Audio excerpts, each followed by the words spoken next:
Jæja, hvernig var tilfinningin að koma heim eftir fyrsta móti á Bahamas?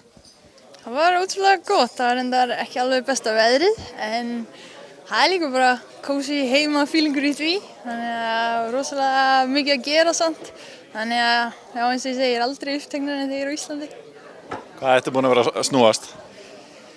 Alls konar svona KPMG fundir og umboðsmaðurinn minn er á Íslandi þannig að, og ég er líka vinur minn frá Kanada þannig að svona sjáum þá og fórum í Bláa lónið í gær og alls konar. Hvernig leggst þessi KPMG samningur í þig og hvað getur þú sagt okkur um hann? Það er bara ótrúlega heiður að fá að vera hluti af KPMG liðinu og já, það er ótrúlega gaman að því að það eru svo frábæri kylfingar í liðinu og vonandi kemst ég einhvern daginn á þeirra level. Ja, þetta hjálpaði náttúrulega á keppnisárinu fjárhagslega séð. Já, alveg gríðarlega.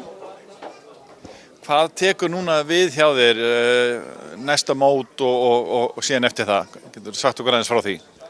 Já, ég fer sem sagt til Ástralíu núna föstudaginn og það verður 26 tíma ferðalag. Ég flýg til Oslo, Dubai og svo Adelaide og svo, já, ég mæti aðeins fyrir á svæðið til þess að jafna mig aðeins á tímamunum og ég reyndar að reyna núna meira sér á Íslandi að koma mér í þá áttina tímalega séð og svo bara keppi ég á mótinu og svo er ég einn túrist á dag og ætla aðeins að skoða mig og svo kem ég heim, það eru nokkrir fundir sem ég þarf að koma og svo held ég bara aftur til Ameríku og það er óvíst hvernig ég kem aftur til Ísland. Það mun örugglega vera ágætis tími sem ég mun eyða í Ameríku áður en ég kem aftur hingað. Já, það er alveg röða mótur sem tekur við. Hvað verður fyrsta mótið þar? Það er í Phoenix, Founders Cup og svo er annað þetta er á Kaliforníu svæðinu og það eru nokkur í röð og svo erum við út á Hawaii og það verður flott. Hvað með ættingið þína? Ætlaðir að reyna að fylgja þér eitthvað? Og vini? Já, í einhverjum mót. Það er til dæmis margir Íslendingar búin að segja mér að þeir ætla að fara í móti sem er í Virginia.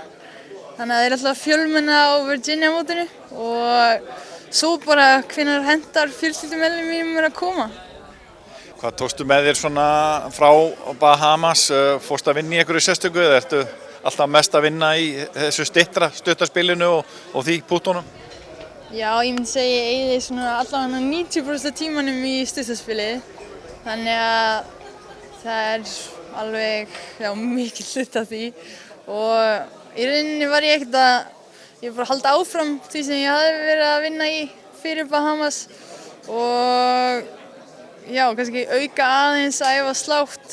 Ég hef ekki æft hann mikið út af aðgerðinu minni og svoleiðis þannig að ég þarf aðeins að byrja að gefa í þar.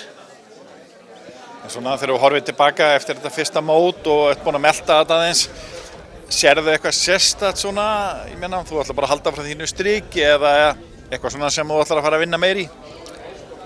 Ég held bara áfram með sama hugafar, ég er svolítið í því að bara markmiðið er alltaf að bæta mig og svo bara gera mitt besta og þetta eru þeir tveir hlutir sem eina sem ég get gert í rauninni og svo kemur hitt sjálfkrafa. En er eitthvað svona eftir Bahamas sem að þú fannst þér hefur getað gert betur í einhverjum þáttum golfsins, sett niður fleiri pút, vippað betur að eða eitthvað slíkt, var eitthvað slíkt sem þú hugsaðir um eftir mótið? Já, þannig að þriðjudaginn þá datt ég smá út og ég ætlaði kannski byrja að flýta mér aðeins og hefði kannski þurft að halda leikskipulaginu mínu aðeins betur, ég var ekki með nógu gott leikskipulag þá, þannig að aðalega það læra af því. Þannig að þetta leggst bara vel í þig núna, risastórt ár framundan, verið að kynna þetta hérna í KPMG, höfuðstöðum þeirra. Þetta er svolítið mikið fjör í kringu því. Já, þetta er ótrúlega gaman. Skemmtilegt að hafa svona samkomu og gera þetta smá með trompi. En þetta leggst vel í þig? Já, þetta verður spennandi ár. Gangi vel. Takk fyrir.